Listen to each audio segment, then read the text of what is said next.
بسم الله الرحمن الرحيم وما أرسلناك إلا كافة للناس بشيرا ونذيرا آمنت بالله اللهم صل على محمد وعلى آل محمد كما صليت على إبراهيم وعلى آل إبراهيم إنك حميد مجيد اللهم بارك على محمد وعلى آل محمد كما باركت على إبراهيم وعلى آل إبراهيم إنك حميد مجيد اللهم صل وسلم وبارك عليه বাংলাদেশ জামাত ইসলামী বরুড়া উপজেলা উদ্যোগে আয়োজিত সিরাতুন নবী সাল্লাল্লাহু আলাইহি সাল্লাম শীর্ষক আলোচনা সভার সম্মানিত সভাপতি হযরত উলামায়ে কেরাম, সম্মানিত দায়িত্বশীল বৃন্দ, আল্লাহ প্রেমিক, নবী প্রেমিক, ইসলাম প্রেমিক তৌহিদি জনতা, আল্লাহ পাকের শুকরিয়া আদায় করি, পড়ি আলহামদুলিল্লাহ। আমাদের প্রিয় রসুল যিনি মদিনা মুনাওয়ারায় শোয়া আছেন, সেই রওজা মুবারকে আজকের আয়োজনের দুরুদ ও সালাম আল্লাহ পৌঁছায় দিন। সবাই পড়ি সাল্লাল্লাহু আলাইহি ওয়াসাল্লাম। রসুল সাল্লাল্লাহু আলাইহি সাল্লামের সাহাবীগণ, শহীদগণ যুগে যুগে পৃথিবীর বিভিন্ন দেশে যারা আল্লাহর দ্বীন প্রচারে জান মাল বিনিয়োগ করেছেন, যাদের ত্যাগ কোরবানির উসিলায় আমরা ইসলাম পেয়েছি, আল্লাহ সকলের জান মালের কোরবানি কবুল করুন। মুহতারাম হাজিরিন, সূরা সাবা 28 নম্বর আয়াতে কারিমা আমি পড়েছি। আল্লাহ তাআলা বলছেন, হে আমার রসুল, ওয়ামা আরসালনাকা ইল্লা কাফাতাল লিন্নাসি বাশীরাম ওয়া নাযীরা, আমি তোমাকে সমগ্র মানব জাতির জন্য সুসংবাদদাতা এবং ভয় প্রদর্শনকারী হিসেবে প্রেরণ করেছি। সুসংবাদদাতা যারা ভালো কাজ করবে, কোরআন সুন্নাহ অনুসরণ করবে, তাদের জন্য তিনি আল্লাহর জান্নাতের সুসংবাদ নিয়ে এসেছেন। আর ভীতি প্রদর্শনকারী হলো যারা তার আদর্শ মানবে না, কোরআন সুন্নাহ অনুসরণ করবে না, তাদের জন্য তিনি জাহান্নাম আছে, আল্লাহর পক্ষ থেকে আযাব আছে, শাস্তি আছে, এই ভয় দেখাইছেন। সুসংবাদ দিয়েছেন, ভয় দেখিয়েছেন। আল্লাহ আমাদেরকে সুসংবাদের অধিকারী হওয়ার তৌফিক দান করুন। দুটি শব্দ, একটি হলো সিরাতুন নবী, একটি হলো মিলাদুন নবী। সিরাতুন নবী হলো জীবন নিয়ে আলোচনা করা, আর মিলাদুন নবী হলো জন্ম বৃত্তান্ত, জন্ম কাহিনী। আমার প্রথম পরামর্শ, এই সিরাতুন নবী আর মিলাদুন নবী নিয়ে যেন বাদানুবাদ না হয়। সিরাতের ভিতরে মিলাদও আছে। একজন লোক যদি জন্মগ্রহণ নাই করে, রাসূলের মিলাদ না হলে আমরা সিরাতও পেতাম না। আপনি যদি জন্মগ্রহণ নাই করতেন, তাহলে আজকে অনুষ্ঠানে আসতে পারতেন? শিরক বিদআত বাদ দিয়ে যদি কেউ মিলাদুন নবী শিরোনামেও আল্লাহ রসুলের জীবনী আলোচনা করে, কোরআন সুন্নাহ আলোচনা করে, হুজুরের জন্ম কাহিনী আলোচনা করে, আমাদের প্রিয় নবীর মহব্বত ভালোবাসা যদি তার মধ্যে তৈরি হয়, তাহলে এ ধরনের মিলাদ অনুষ্ঠানে কোনো অসুবিধা আছে বলে মনে করি না। আর সিরাতুন নবী মাহফিলের আলোচনা শুধু কেবল রবিউল আউয়াল মাসেই হতে হবে, এটাই কি জরুরি? আর বাকি সময়গুলোতে কি করা যায় না? হ্যাঁ, সিরাতুন নবী শিরোনামে, মিলাদুন নবী শিরোনামে সারা বছরে এই রাসূলের জীবনে আলোচনা হতে পারে, ব্যাপক আলোচনা হওয়া দরকার। আমি অনুরোধ করি, রসুল কি মাটির তৈরি না নূরের তৈরি, এ নিয়েও কোনো ঝামেলার দরকার নাই। নূর আল্লাহ বানিয়েছেন, মাটিও আল্লাহ বানিয়েছেন। সুতরাং কাউকে নূর দিয়া বানালে তার মর্যাদা বেশি, মাটি দিয়া বানালে তার মর্যাদা কম, এই যুক্তির কোনো তাৎপর্য নেই। দুটি আল্লাহর মখলুক। আর এটা আমাদের পরকালের সাথে জড়িতও না যে আল্লাহ কিয়ামতের দিন জিজ্ঞাসা করবেন, হে বরুরার রসুলের উম্মত, বলতো আমি রসুলকে কি নূর দিয়ে বানাইছি না মাটি দিয়ে বানিয়েছি? এটা বলতে না পারলে তোর উপায় নেই। এরকম প্রশ্ন জিজ্ঞাসা হওয়ার কোনো সম্ভাবনা কোরআন সুন্নাহ থেকে জানা যায় না। রসুলকে আল্লাহ যেটা দিয়ে বানিয়েছেন, যেটা আল্লাহ পছন্দ করেছেন, সেটা দিয়ে রসুলকে বানানো হয়েছে। কিন্তু আমাদের জন্য প্রয়োজন হলো রসুলের আদর্শ অনুসরণ করা, রসুলের চরিত্র অনুসরণ করা, রসুলের সিরাত অনুসরণ করা। দুটি শব্দ, একটি শব্দ হলো সিরাত, আর একটি শব্দ হলো সুরত। সুরত মানে চেহারা, আকার আকৃতি, বাহ্যিক রূপ। সিরাত মানে চরিত্র। চেহারা সুন্দর, চরিত্র খারাপ, লোকটা কি ভালো না খারাপ? চেহারা দেখতে অত সুন্দর না, কালো, অসুন্দর, চরিত্র ভালো, লোকটা কি খারাপ না ভালো? ইন্নাল্লাহা লা ইয়ানজুরু ইলা সুওয়ারিকুম ওয়া আমওয়ালিকুম ওয়ালাকিন ইয়ানজুরু ইলা কুলুবিকুম ওয়া আমালিকুম। ক্বালা রাসূলুল্লাহি সাল্লাল্লাহু আলাইহি ওয়াসাল্লাম, আল্লাহ তোমাদের চেহারা, সুরত, বাহ্যিক সৌন্দর্য এগুলো দেখবেন না, আল্লাহ দেখবেন তোমাদের কলব এবং তোমাদের আমল। রাসূল সাল্লাল্লাহু আলাইহি সাল্লাম আল্লাহর এমন এক সৃষ্টি যাকে চেহারা, সুরতে, গঠনে, চরিত্রে সারা পৃথিবীর শ্রেষ্ঠত্ব দিয়েছেন আল্লাহর আকাশের নিচে জমিনের উপরে তার থেকে সেরা মানব আর একজনও। তিনি শুধু সাধারণ মানব নয়, তিনি মহামানব। তিনি কি? মহামানব। যেমন ছিল তার সৌন্দর্য, দৈহিক সৌন্দর্য, তেমন ছিল তার চারিত্রিক সৌন্দর্য। সিরাতের কিতাবগুলিতে আমাদের প্রিয় রসুলের সৌন্দর্য সম্পর্কে যত বর্ণনা আছে, যেহেতু সিরাত আলোচনা, আমি একটা বর্ণনা আপনাদেরকে শোনাতে চাই। বনি খুজা বংশের একজন বৃদ্ধা মহিলা, যার নাম হলো উম্মে মা'বাদ। রাসূল সাল্লাল্লাহু আলাইহি সাল্লাম যখন মক্কা থেকে মদিনায় হিজরত করছিলেন, তখন প্রথম দিন এই মহিলার বাড়িতে রাসূল সাল্লাল্লাহু আলাইহি সাল্লাম যাত্রা বিরতি করেন। আরবের লোকেরা মেহমানদারিতে খুবই আগ্রহী, এটা তাদের ঐতিহ্য। উম্মে মা'বাদ নামক ওই বৃদ্ধা মহিলা যখন দেখলো যে তার ঘরে একজন মেহমান এসেছে দ্বিপ্রহর বেলায় ক্লান্ত হয়ে, মেহমান এত সুন্দর, তার সৌন্দর্য যেন ওই বৃদ্ধার ঘর আলোকিত হয়ে গেছে। তখন সে চিন্তা করলো, আমি তাকে একটু খেদমত করব, রুটি আর দুধ খাওয়াবো। কিন্তু তার বকরির স্তনের দুধে বেশি বরকত হতো না, অল্প দুধ ছিল। কিন্তু দুধ দোহন করতে গিয়ে দেখলো যে আজকে তার বকরির দুধে যথেষ্ট বরকত হচ্ছে। রাসূল সাল্লাল্লাহু আলাইহি সাল্লাম যেখানে যায় বরকত, শেষ পর্যন্ত সে দুধে ভরাট করতে করতে যত পাত্র আছে সব দুধ দিয়ে পরিপূর্ণ করে ফেলল, কিন্তু বকরির দুধ আর শেষ হয় না।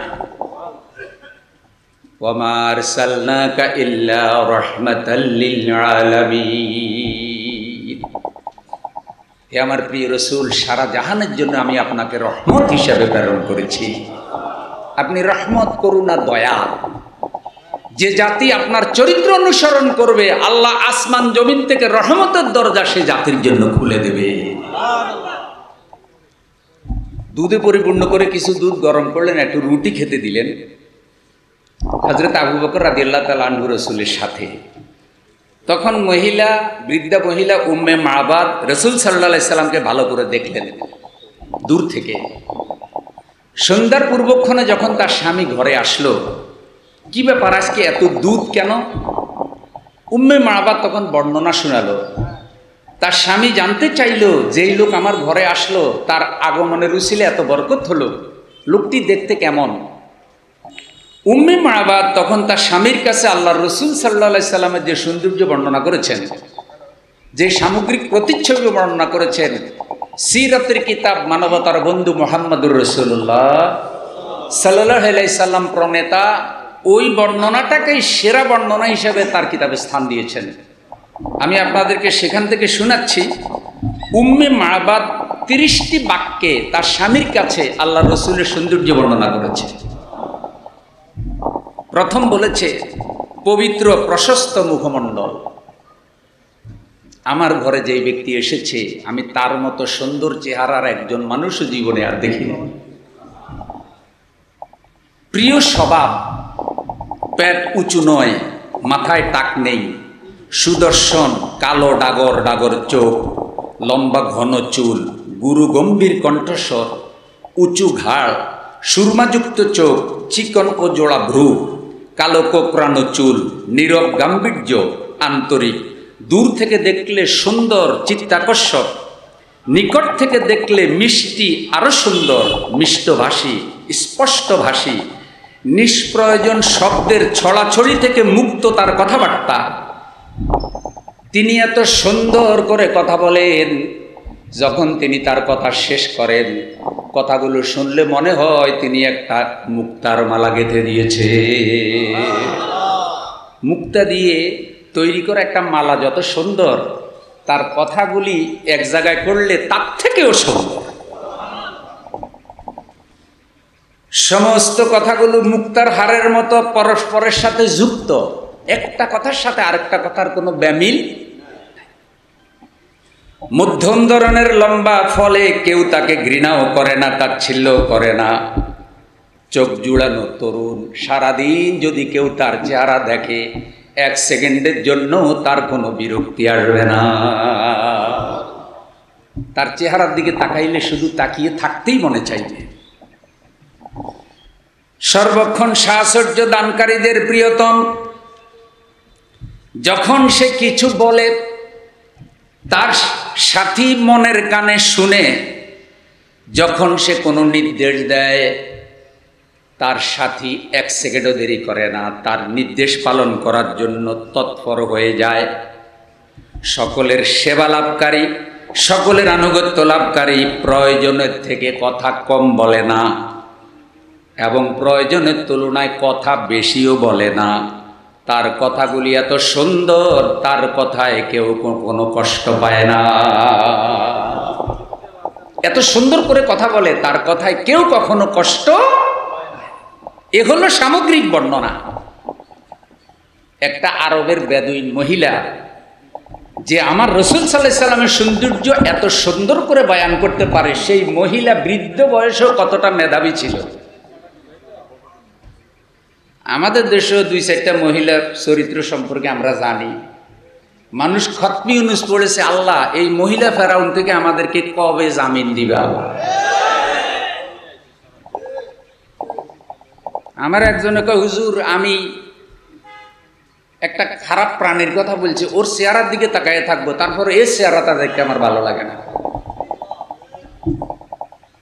উম্মে মাবাদ মহিলা,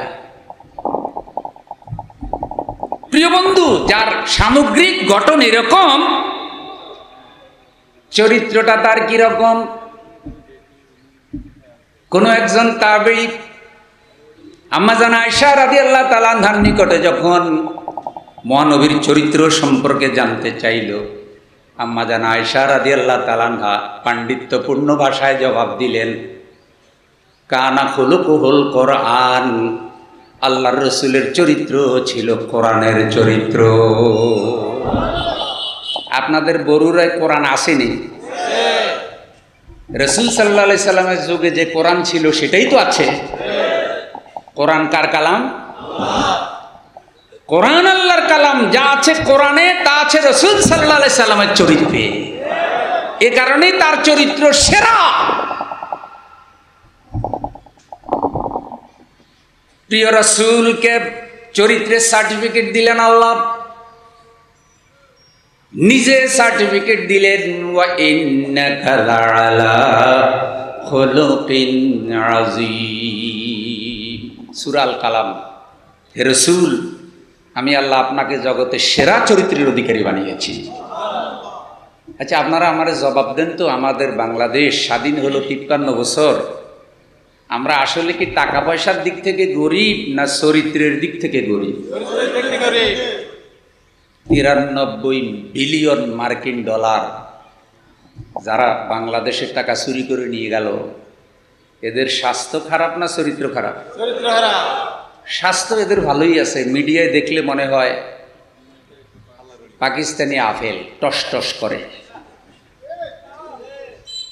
কিন্তু চরিত্রটা একেবারে বরবাদ। হযরত আবু বকরের মতো চরিত্রবান মানুষ, হযরত ওমর, হযরত ওসমান, হযরত আলীর মতো চরিত্রবান মানুষ রাসূল সাল্লাল্লাহু আলাইহি সাল্লামের সাহচর্য থেকে তৈরি হয়েছে। কারণ আল্লাহর রাসূল তার সাহাবীদেরকে কোরআন শিখিয়েছে, কোরআনের আলোকে জীবন গঠন করাইছে। আল্লাহর রাসূলের জীবন কোরআনের বাহিরে এক চুল পরিমাণ যায় নাই। পুরা কোরআনুল কারীমের বাস্তব নমুনা মুহাম্মদুর রাসূলুল্লাহ। এ কারণেই আমাদের প্রিয় সংগঠন দারসুল কোরআন দিয়ে যে কোনো অনুষ্ঠান শুরু করে, তার কর্মীদেরকে কোরআনের কাছে নিয়ে আসতে চায়। কোরআন অধ্যয়ন, হাদিস অধ্যয়ন, আমাদের প্রত্যেকের সেলফে যেন কোরআন হাদিস থাকে, আমাদের রিডিং টেবিলে কোরআন হাদিস যেন থাকে। আর যেহেতু রবিউল আউয়াল মাস, অনুরোধ করব আপনাদের প্রত্যেকের ঘরে যেন রাসূল সাল্লাল্লাহু আলাইহি সাল্লামের একটা জীবনী গ্রন্থ সিরাতের কিতাব থাকে। যদি আপনি কোরআন হাদিস পড়েন আর সিরাতের কিতাব পড়েন, তাহলে রাসূল সাল্লাল্লাহু আলাইহি সাল্লামের পরিচয় সম্পর্কে জানতে আপনার আর কোনো অসুবিধা হবে না। চরিত্র চরিত্র বন্ধুরা আমার, রাসূল সাল্লাল্লাহু আলাইহি সাল্লাম বলছেন, আহাব্বুন নাস ইলাল্লাহি আহসানুহুম খুলুকা। চরিত্রের বিচারে যে লোকটা উত্তম, সেই লোকটা আল্লাহর দরবারেও দামি। যার চরিত্র যত ভালো, আল্লাহর কাছে তার মর্যাদা তত বেশি।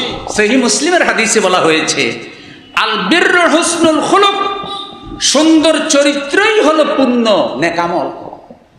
খিয়ারুকুম আহসানুকুম আখলাকা। সহিহ বুখারীতে এসেছে, যারা তোমাদের মাঝে চরিত্রের বিচারে সুন্দর, তারাই তোমাদের মাঝে উত্তম ব্যক্তি। সে রাসূল সাল্লাল্লাহু আলাইহি সাল্লাম এত সুন্দর চরিত্র গঠন করলেন কোরআনের আলোকে। কোরআনের ব্যাখ্যা হলো হাদিস শরীফ। রাসূল সাল্লাল্লাহু আলাইহি সাল্লামকে আল্লাহ যে আদর্শ নিয়ে প্রেরণ করেছেন, সে আদর্শের বাস্তব নমুনা হলো তিনি নিজে, আর আদর্শের ভিত্তি হলো কোরআন। কোরআন থেকে আমরা দ্বীন পেয়েছি, কোরআন থেকে আমরা ইসলাম পেয়েছি। ইসলাম বলতে যা বুঝায়, দ্বীন বলতে যা বুঝায়, জীবন বিধান বলতে যা বুঝায়, তার পুরাটাই হলো কোরআনুল কারীম। কোরআনুল কারীমের তাফসীর হলো হাদিস শরীফ, অন্যান্য কিতাব কোরআন হাদিসের আলোকে। রাসূলের সেই জীবনের মিশন ছিল ব্যক্তি জীবন, পরিবার, সমাজ, রাষ্ট্র, জীবনের সকল পর্যায়ে সে আল্লাহ দ্বীনকে বিজয়ী করে দেওয়া, এবং দ্বীনের আলোকে মানুষ জীবন গঠন করবে, এবং দুনিয়ার নিজাম ঠিক রাখার জন্য ইসলামী শরিয়া যে হুদুদগুলো আছে সেগুলি কায়েম করে দেবে। লক্ষ্য করুন, চরিত্র খারাপ হলে মানুষ চুরি করে। আচ্ছা আপনারা কোন তো, এই যে যারা গরু চুরি করে, ছাগল চুরি করে, মসজিদে জুতা চুরি করে, গাছের ডাব চুরি করে, এগুলি শেষরা চোর, ছোটোখাটো চোর। এই চোরদেরকে শায়েস্তা করার জন্য বা চোরদেরকে অপরাধ থেকে ফিরে রাখার জন্য আল্লাহর কোরআনে কি কোনো আইন কানুনের ব্যবস্থা আছেনি? সূরা মায়েদার প্রথম দিকে তাকান, আল্লাহ বলছে, আস-সারিকু ওয়াস-সারিকাতু ফাকতাউ আইদিয়াহুমা। চোর নারী হোক আর পুরুষ হোক, চোরের হাত কেটে দাও। লাউ চোর, কদু চোর, কমলা চোরের হাত কাটার কথা বলেন না এখানে। ফেকার মাসালা আছে যে কতটুকু চুরি করলে হাত কাটা যাবে। এখন আল্লাহর আইন বিরোধীরা এরা প্রচার করে যে ইসলামকে ক্ষমতায় আসতে দেওয়া যাবে না, ইসলাম ক্ষমতায় আসলেই নাকি সবার হাত কাটা শুরু করে দেবে। আচ্ছা বলেন তো, কোরআন ক্ষমতায় গেলে কি পাইকারি দরে সবার হাত কাটবে? আচ্ছা হাত দিয়েছে কে? আপনাদের এই বরুড়া বাজারে হাতের কোনো কারখানা আসেনি, যে হুজুর আমি হাতেটা কিন্তু আল্লাহ থেকে আনিনি, আমি পৃথিবীতে হাত ছাড়া আসছি আর বরুড়া বাজারে অমুকের কারখানা থেকে হাত বানাইয়া তারপরে লাগাইছি। না, তাহলে হাত যিনি দিয়েছেন তিনি হাত কাটার কথা বলেছেন। কেন কাটার কথা বলেছেন? কারণ আল্লাহর আইন জগতের জন্য রহমত, বিপদ নয়। দুনিয়ার নিজাম ঠিক রাখা, মানুষের মালের নিরাপত্তা দেওয়ার জন্য আল্লাহ তাআলা আইন দিয়েছেন। রসুলকে দিয়ে চরিত্র শিখিয়েছেন। রসুল থেকে কোরআন সুন্নাহর আদর্শ পাওয়ার পরে, দিন পাওয়ার পরে, নসিহা পাওয়ার পরেও সে চুরি ছাড়ে না। তখন আল্লাহ বলছে সাক্ষী মিলে গেলে চোরের মালে ধরা পড়লে তার কি কাটো? হাত কাটো। আচ্ছা, আয়াত এটা কি এখন নাজিল হয়েছে না রসুলের যুগে নাজিল হয়েছে? রসুল সাল্লাল্লাহু আলাইহি সাল্লাম যখন প্রেসিডেন্ট ছিলেন তখন কি চোরের হাত কাটছিনি? আপনাদের মন খারাপ নাকি? সময় কিন্তু দ্রুত শেষ হয়, সামনে জোহরের আযান হবে। রসুল সাল্লাল্লাহু আলাইহি সাল্লাম চোরের হাত কাটছিনি? সহিহ হাদিস শুনেন। কেউ কত আছে কয় সহিহ হাদিস ছাড়া মানবো না, অথচ অনেক সহিহ হাদিসের কথা তারা বিপদ দেখলে কয় না। কয় এখলাসের সাথে বোবা হইয়া যাও, বোবার কোনো শত্রু নাই, জালিমের পক্ষে দালালি করো। এমন নষ্ট হুজুরও আছে না নাই? খবিস হুজুর। এক মহিলা চুরি করছে, রসুলের কাছে মামলা আসছে। রসুল সাল্লাল্লাহু আলাইহি সাল্লাম বলছে হাত কেটে দাও।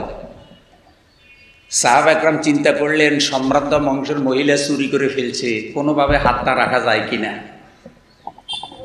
ওসামা ইবনে যায়েদ রাদিয়াল্লাহু তাআলা আনহু রাসূলের পালক পুত্র। আল্লাহ রসুল যাকে খুব পছন্দ করেন তাকে দায়িত্ব দিল, তুমি রসুল সাল্লাল্লাহু আলাইহি সাল্লামকে সুপারিশ করে মহিলার হাতটা বাঁচাইয়া দিবা। ওসামা ইবনে যায়েদ রাদিয়াল্লাহু তাআলা আনহু রসুলের কাছে গিয়ে বললেন, হুজুর এই মহিলাটারে হাত না কাইটা অন্য কোনো শাস্তি দেওয়া যায় কিনা। দেখছে রসুল সাল্লাল্লাহু আলাইহি সাল্লামের চেহারা লাল হয়ে গেল। হযরত ওসামাকে লক্ষ্য করে বললেন, তুমি কি আল্লাহর আইনের ব্যাপারে আমাকে সুপারিশ করতেছো? আল্লাহ বলছে হাত কাটো, আর তুমি হাত রক্ষা করার জন্য আমার কাছে সুপারিশ করতেছো। আমি তো আশ্চর্য হয়ে গেলাম। তখন বললেন, ওসামা তোমাদের আগে যারা প্রভাবশালীরা চুরি করলে তাদের বিচার করতো না, গরিব মানুষ দুর্বল মানুষ চুরি করলে তারে কঠিনভাবে শাস্তি দিত। এই কারণে তোমাদের আগের লোকেরা ধ্বংস হয়ে গেছে, বিচার বিভাগ তারা শেষ করে দিয়েছে। ওসামা ভালো করে শুনো, আজকের এই চুরির মামলার আসামি আমি রসুলের কন্যা ফাতেমাও যদি হতো, আমি রসুল বিচারকের আসনে বসে ফাতেমার হাত কেটে দিতাম। একটু জোরে বলা যাবে কি সুবহানাল্লাহ? তাহলে হাত কাটা কি বিপদ না রহমত? নামাজ পড়লে যেমন সওয়াব হয়, চোরের হাত কাটলেও কি হয়? এখন আশেকে রসুল এত সুন্নি, কিন্তু চোরের হাত কাটা আইনটা চালু করার জন্য সুন্নি যদি আন্দোলন না করে এটারে খাঁটি সুন্নি বলা যাবে না। কি তুমি না আশেকে রসুল? রসুল নিজে বলেছে যে আমার ফাতেমা চুরি করলে তার হাত কেটে দিতাম। 53 বছরে আল্লাহর কোরআনের আইন প্রতিষ্ঠিত হলো না।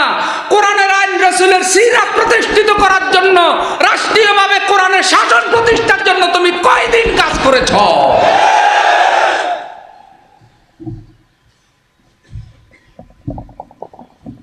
রসুল সাল্লাল্লাহু আলাইহি সাল্লাম যে জবাব দিলেন তার ওজন কত। হযরতে ফাতেমা রাদিয়াল্লাহু তাআলা আনহা কেমন মহিলা? ফাতেমা তাজ-জাহরা সাইয়্যিদাতুন নিসাই আহলিল জান্নাহ। হযরতে ফাতেমা রাদিয়াল্লাহু তাআলা আনহা আল্লাহর জান্নাতে মহিলাদের নেত্রী হবে। হযরতে হাসান হুসাইন, হযরতে ফাতেমার দুইটা সন্তান আল হাসান ওয়াল হুসাইন সাইয়্যিদা শাবাবে আহলিল জান্নাহ। এরকম দুইটা জান্নাতি সন্তান যিনি জন্ম দিলেন তিনি চুরি করলে রসুল বলছে হাত কেটে দেওয়া হবে। আর আমাগো দেশে 4000 কোটি টাকা চুরি করে কয় কি এটা কোনো ব্যাপার? আর বড় বড় চোরেরা হয়ে গেছে দেশপ্রেমিক, অথচ এদের কারো চরিত্রের সাথে কোরআনের কোনো মিল। এরা মুখে বলে আমার সোনার বাংলা, আমি তোমায় ভালোবাসি, চোরের কোনো ভালোবাসার নাই। চোরের কি দেশপ্রেম আছে? এখন আল্লাহর কোরআনের বিধান যদি চালু হতো, দুই একটা বড় চোরের হাত বাইতুল মুকাররম মসজিদের সামনে যদি কাটা হতো, তাহলে দেশের 18 কোটি লক্ষ টাকা চুরি হতো। তাহলে বুঝতেন তো, কোরআন থেকে দূরে সরলে, রসুলের সিরাত থেকে দূরে সরলে সেই দেশে শান্তি আসতে পারে না। যতই মিলাদ পড়েন, ইয়া নবী সালাম আলাইকা, তুমপে লাখো সালাম, মারহাবা, জিলেবি খাবা। জিলেবি খাইতে খাইতে কয়েক কেজি খাওয়া যাবে, কিন্তু রসুল সাল্লাল্লাহু আলাইহি সাল্লামের সিরাত, কোরআনের আইন যদি জমিনে প্রতিষ্ঠিত না হয়, তাহলে সত্যিকারে মদিনার সেই শান্তি, মক্কার সেই শান্তি পাওয়া যাবে না। শেষ কথা বলতে চাই যে এই যে আল্লাহ রসুলকে আল্লাহ যে মিশন নিয়ে প্রেরণ করলেন, দিনকে বিজয়ী করে দেওয়া, রসুল জীবনে 4টি কাজ করেছেন। টোটাল জিন্দিগিকে 4 ভাগে ভাগ করা যায়, 4 দফা। এক হলো দাওয়াত, সব মানুষকে ইমানের দিকে, তাওহীদের দিকে দাওয়াত দিয়েছেন। তাহলে আমাদের দাওয়াত দিকে চলবে ইনশাআল্লাহ। কিসে? জাহিলি দলের দিকে, ধর্মনিরপেক্ষর দিকে না, কার দিকে? আল্লাহ রসুল বলছে, কেউ যদি বাতিল কোনো মতবাদের দিকে মানুষকে দাওয়াত দেয়, বাতিল কোনো মতবাদ, কোরআন সুন্নাহ বিরোধী কোনো মতবাদ কেউ যদি অনুসরণ করে, সে জাহান্নামী। যদি সে রোজা রাখে, যদি সে হজ করে, যদি সে দাবি করে আমি মুসলমান, তারপরে সে জাহান্নামী, কারণ সে জাতিকে আল্লাহর আইন থেকে বিচ্ছিন্ন করে দিয়েছে। তাহলে আমাদের দাওয়াত হবে দ্বীনের দিকে, চূড়ান্ত দ্বীনের দিকে, পরিপূর্ণ দ্বীনের দিকে। দাওয়াত গ্রহণকারী লোকগুলোকে রসুল ঐক্যবদ্ধ করেছেন, সংগঠনমুক্ত করেছেন, জামাত তৈরি করেছেন। ওয়াতাসিমু বিহাবলিল্লাহি জামিআন ওয়ালা, জামাতবদ্ধ লোকগুলোকে রসুল সাল্লাল্লাহু আলাইহি ওয়াসাল্লাম তালিম তাসকিয়া দিয়েছেন, প্রশিক্ষণ দিয়েছেন। ইউআল্লিমুহুমুল কিতাবা ওয়াল হিকমা ওয়া ইউযাক্কিহিম। এরপরে যারা তালিম তাসকিয়া অর্জন করেছে, এই সৎ মানুষ, আল্লাহওয়ালা, চরিত্রবান মানুষগুলোকে নিয়ে তিনি একটা ইসলামী রাষ্ট্র তৈরি করেছেন। রসুল সাল্লাল্লাহু আলাইহি ওয়াসাল্লামের জীবনে সেই রাষ্ট্রের সীমা ছিল 12.5 লক্ষ বর্গ মাইল। হযরত ওমর রাদিয়াল্লাহু তাআলা আনহু জীবদ্দশায় সেই ইসলামী খেলাফত অর্ধেকটা পৃথিবী দখল করেছে। নারায়ে তাকবীর। ওমর রাদিয়াল্লাহু তাআলা আনহু জীবদ্দশায় অর্ধেকটা পৃথিবী, চুরি, ডাকাতি, খুন, রাহাজানি, দর্শন, সন্ত্রাস, চাঁদাবাজি কিছুই ছিল না। মদিনা কেন্দ্রিক যে ইসলামী সভ্যতা তৈরি হয়েছিল, ইসলামী সভ্যতার কাছে, 10 বছরের ইসলামী সভ্যতার কাছে রোম এবং পারস্য সাম্রাজ্যের 100 বছর, 1000 বছরের সভ্যতা টিকতে পারে নাই। সেই 10 বছরের ইসলামী সভ্যতা সারা পৃথিবীকে তাক লাগিয়ে দিয়েছে। রাসূল সাল্লাল্লাহু আলাইহি ওয়াসাল্লাম বলেছেন, খায়রুল কুরুনি কারনি, সর্বশ্রেষ্ঠ যুগ আমার যুগ। অথচ যেই যুগে রসুলকে প্রেরণ করা হয়েছে সেটা ছিল আইয়ামে জাহিলিয়াত। আইয়ামে জাহিলিয়াতকে সেরা যুগে, সোনার যুগে পরিণত করেছে রাসূল সাল্লাল্লাহু আলাইহি ওয়াসাল্লাম কোরআনের তালিম তাসকিয়ার মাধ্যমে। হে আমার বড়ুরা আর ভাইয়েরা, জামাত ইসলামী শুধু একটা রাজনৈতিক দল না। যদি অন্যান্য রাজনৈতিক দলের মতো একটা রাজনৈতিক দল হইতো, তাহলে আমরা অন্যান্য রাজনৈতিক দলেও যোগ দিতে, সুযোগ সুবিধা ওখানে বেশি, টেন্ডারবাজি করা যায়, টাকা পয়সা চুরি করা যায়, রডের বদলে বাঁশ দেওয়া যায়। তারপরে রসুলের অনুষ্ঠানে আসলে দাড়ি, টুপি, পাঞ্জাবি। আবার যখন মুশরিকদের অনুষ্ঠানে যায়, তখন যাইয়া বুদ্ধং শরণং গুচ্ছামি ওং শান্তি। চরিত্রের কোনো ঠিক। মসজিদে আসলে আল্লাহওয়ালা, মন্দিরে গেলে ভগবানওয়ালা। তো সব জায়গায় সুবিধা আছে, আমরাও এরকম নিতে পারতাম, কিন্তু আমরা এটা নেই। কারণ মুসলমানের কালার একটা, সেবগাত আল্লাহ, ওমান আহসানু মিনাল্লাহিস সেবগা। আল্লাহর রঙে রঙিন হয়ে যায়, রসুলের আদর্শে আদর্শবান হয়ে যায়। রসুলের রং হলো আল্লাহর রং, আল্লাহর রঙে রঙিন হয়ে যাও। সে আল্লাহর রঙের দিকে, আল্লাহর আইনের দিকেই জামাত ইসলামী ডাকছে। আমরা রসুল সাল্লাল্লাহু আলাইহি ওয়াসাল্লামের রেখে যাওয়া কাজ এটাকে মনে করি। এখানে নামাজের তালিম দেওয়া হয়, কোরআন শিক্ষার তালিম দেওয়া হয়, কোরআন সহি করে শিক্ষার তালিম দেওয়া হয়, ন্যায় বিচারের তালিম দেওয়া হয়, জাতিকে ঐক্যবদ্ধ করা হয়। ইসলামের শত্রুরা বুঝেছে এই সংগঠনটি টিকে থাকলে জমিনে আল্লাহর দ্বীন কায়েম হয়ে যাবে। এ কারণে তারা মসজিদের বিরোধিতা করে না, তারা নামাজের কথা কইলে বিরোধিতা করে না, কিন্তু আল্লাহর কোরআনের শাসন প্রতিষ্ঠার কথা বললে তারা রসুলের উম্মত দাবি করার পরেও ফেরাউনের মতো জুলুম অত্যাচার করে। সতর্ক, সাবধান হতে হবে। কোরআন পড়ুন, হাদিস পড়ুন, রসুলের সুন্নাহ পড়ুন। ব্যক্তি জীবন, পরিবার, সমাজ, রাষ্ট্রে, জীবনের সকল ক্ষেত্রে আল্লাহর দ্বীনকে বিজয় করে দেওয়ার জন্য, নিজেদের পরিবারকে কোরআনের রঙে, রসুলের রঙে রঙিন করার জন্য ইসলাম প্রতিষ্ঠার এই পতাকা তলে দলে দলে ঐক্যবদ্ধ হয়ে যান। পুরা জাতির মধ্যে জোয়ার উঠুক। আমরা সব মতবাদ দেখেছি, এবার আমরা ইসলামের শাসন দেখতে চাই। সেই সুযোগ আল্লাহ করে দিয়েছেন, সেই সুযোগ আল্লাহ করে দিয়েছেন। অনেকেই কিন্তু হাল ছেড়ে দিয়েছিল, অনেকেই বলেছিল যে এই জুলুমের পরিবর্তন হওয়ার কোনো সম্ভাবনা, কিন্তু আল্লাহ তাআলা 6 জন তরুণকে দিয়া একটা আন্দোলন সৃষ্টি করালেন কোটার মাধ্যমে। যখন কোটার মাধ্যমে আন্দোলন শুরু হয়েছে তখন অনেক হুজুরেরাও ইলহামের চোখ দিয়া দেখে নাই যে এটা শেষ হবে কি দিয়া। শুরু হয়েছে যেটা দিয়া, শেষ কি সেটা দিয়ে হয়েছে? কারণ আল্লাহর পরিকল্পনা ছিল যে এভাবে শুরু করে আল্লাহ এভাবে শেষ করবেন। আসুন শেষ করতে চাই এভাবে। মুহতারাম আমিরে জামাত প্রত্যেকটা জায়গায় যেভাবে কথা বলছেন আপনারা লক্ষ্য করেছেন, আল্লাহ তাআলা তার জবানে আরো মধু দান করুন এবং সাদা দাড়িগুলি, শুভ্র সাদা চোখের ভ্রুগুলো, চোখের মাথার চুলগুলো একেবারে সাদা। যখন তিনি বসেন চেহারার মধ্যে একটা ব্যক্তিত্বের প্রভাব আছে না নাই? আলেম ওলামারা বসলে পর্যন্ত মনটা নরম হয়ে যায়। তারা সবাই স্বীকার করে জামাত ইসলামীর আলেম একজন কোমল চরিত্রের আল্লাহওয়ালা মানুষ। প্রিয় বন্ধুগণ, এই চরিত্রের মানুষ যে আন্দোলনের নেতৃত্ব দিচ্ছে, এই ধরনের হাজারো ভাই এখানে আছে। এই কুমিল্লাতেও অনেক ভাইয়েরা আপনাদের মধ্যে আছে। সবাইকে আপনারা দেখছেন এই মঞ্চে যারা বসা, তাদের চরিত্র সম্পর্কে আপনাদের কিছু না কিছু জানা আছে। রসুলের যুগের সাথে তুলনা করলে হয়তো অনেক কিছুই পাবেন না, কারণ রসুলের যুগের মতো আমরা হতে পারি নাই। কিন্তু বর্তমান পরিবেশের সাথে তুলনা করলে যদি তাদের মধ্যে আপনারা অন্যদের তুলনায় ভালো গুণ দেখেন, আর এরপরেও যদি সমাজে শান্তি দিন প্রতিষ্ঠার জন্য এদের পক্ষ সমর্থন না করেন, তাহলে পরকালে ধরা আছে না নাই? সুতরাং তন্ত্র মন্ত্রের দিন শেষ, আল কোরআনের বাংলাদেশ। ছাড়ো সকল বাতিল মত, ধরো এবার নবীর পথ।